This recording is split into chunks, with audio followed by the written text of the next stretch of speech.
And we have motion.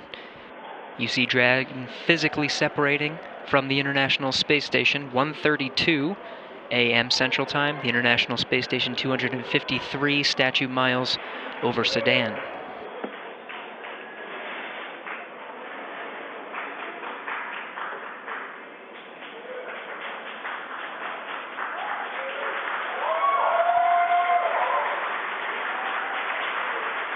Houston, the station is supposed to go into ISS thrusters enabled. Copy.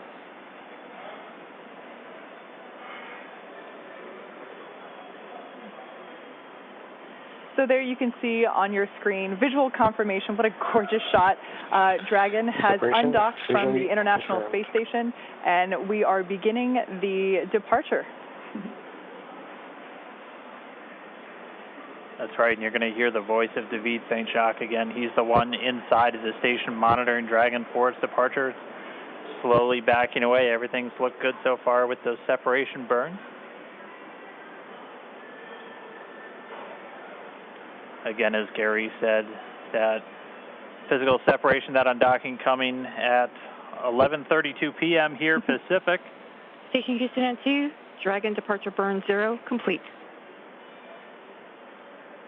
So you heard us mention earlier that we have a series of 4 departure burns, starting with 0, 0, 1, 2, 3. We have confirmation that departure burn 0 has been completed. That's right, and so with that one down, we're going to start seeing Dragon begin flying actually above the International Space Station, and then coming up in just a couple of minutes, departure burn 1, the second departure burn, will be coming. That should be in about 4 or 5 minutes from now. And so we're going to see Dragon just kind of swing its way over top the space station and eventually fly out of both the keep-out sphere and the approach ellipsoid. And so the keep-out sphere is one of my favorite things. It's an imaginary sphere with about a 200-mile radius, so 200-meter radius. That would be a much bigger sphere. A 200-meter radius in all directions. And that just governs, so kind of like the approach ellipsoid, which I explained earlier, before you're in the keep-out sphere, any maneuvers with the spacecraft have to be safe and not get inside within 4 orbits. Dragon is in the corridor, and opening rate is as expected.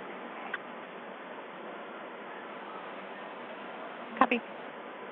And David St. Jacques reporting everything looking good so far. You heard him say the corridors, so they, on their overlays that they have on their laptops on board the station where they're actually monitoring Dragon, they're looking for any perturbations outside of the expected path.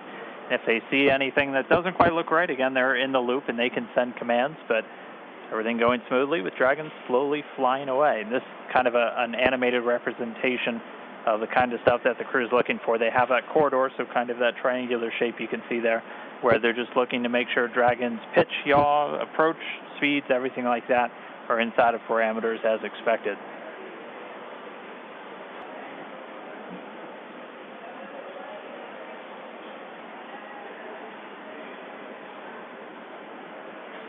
Dragon continuing to fly free. Look, everything looking good so far.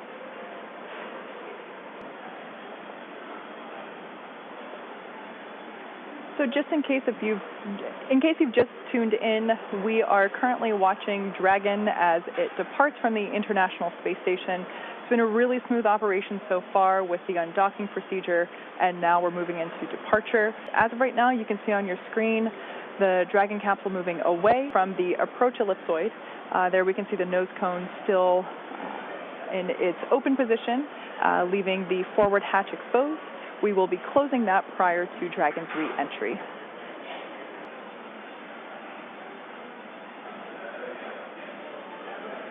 And so we're continuing to get really great views. Dragon backdrop by the inky blackness of space.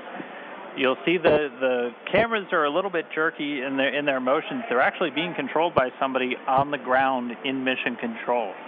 We always like to talk about how in mission control over in Houston, that's where they actually fly the space station. That's where they control everything from the cameras and the communication to even the thermostat on board the space station. If it's too hot for the crew, they talk to the ground, and they're the ones who can turn the AC out. But so it's actually somebody at a console right now who's controlling those cameras, sending commands just to move all the pan tilt, focus everything else. They're doing it from a console on Earth while the thing is flying 250 statute miles over the Earth on the other side of the planet. Like Dan mentioned before, we're going really fast right now. We're at about 17,500 miles per hour, so everything is moving very quickly. The need to readjust the cameras very frequently is inherent due to the high velocities that we're dealing with. And so this is a view from that WB-57 airplane. You were looking at Dragon streaking across the sky on its re-entry through the Earth's atmosphere, aiming for a splashdown in just a little while from now.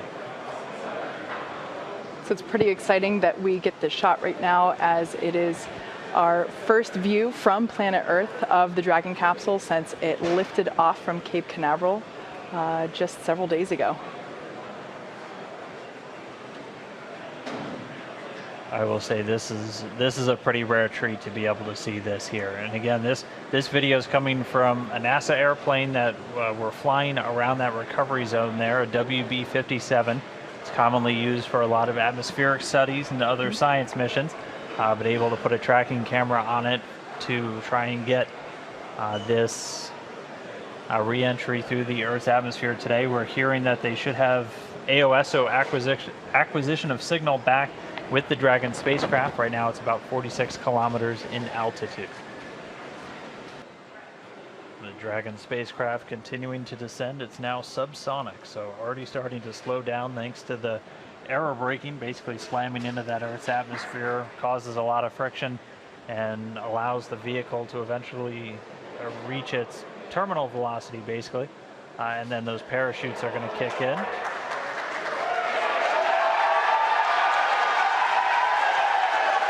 So there you have visual confirmation of the deployment of our drogue parachutes. This is the first of 2 parachute deployments.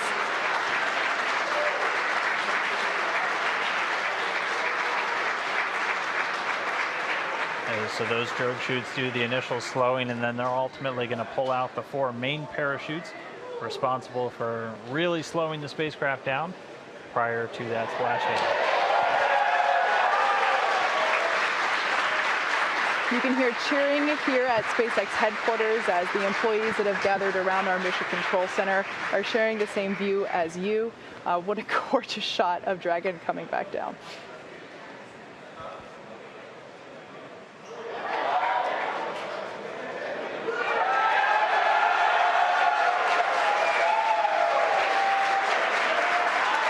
And here come the mains.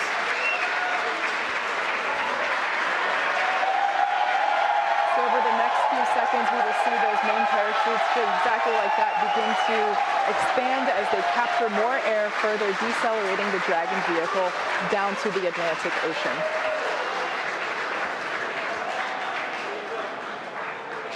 Really can't ask for a more picture-perfect shot than that. And yes, all 4 chutes now deployed. It's going to continue to descend. It's going to continue to slow down and then ultimately splash down in the Atlantic there. We're now under a kilometer in altitude.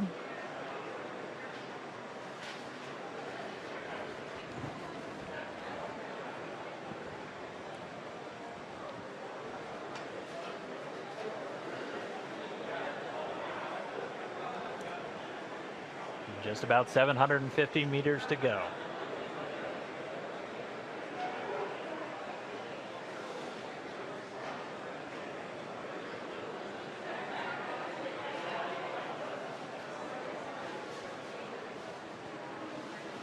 In case if you're just joining us, you can see on your screen there, Dragon has just re-entered the Earth's atmosphere after departing from the International Space Station. We have a gorgeous shot of 4 healthy parachutes deployed and slowing the vehicle down as it is approaching the surface of the Atlantic Ocean off the coast of Florida. And it's continuing to descend under those chutes. We just passed 500 meters. Everything continuing to look good via reports to all the flight control teams. Now we're at about 400 meters.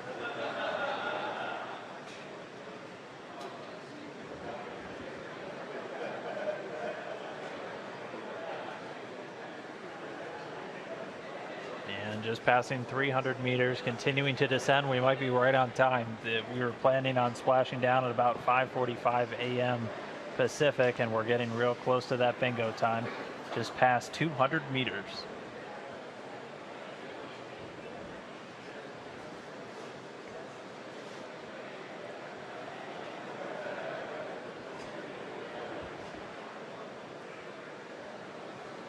And we have confirmation that Dragon is now under 100 meters, is 100 meters above the surface of the ocean. So next up, standing by for splashdown.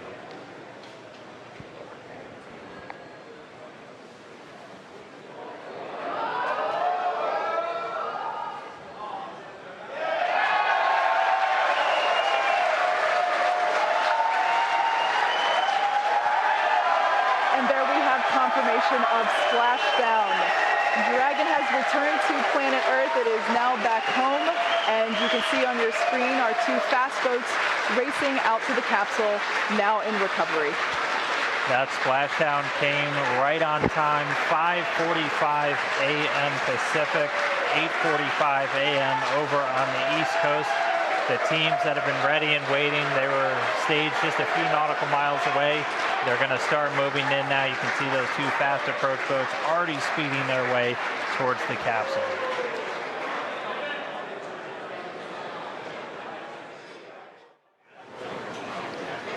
Right now we're just waiting for Dragon to lift up and out of the water and into the nest. And there it goes.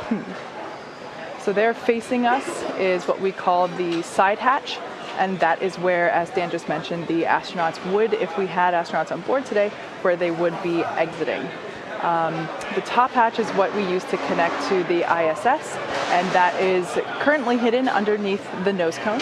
But like we said, astronauts will be coming out of the side hatch. Yeah, and we got a beautiful shot there. Now the hydraulic lift is coming back towards us, and it is preparing to lower the Dragon capsule into its nest.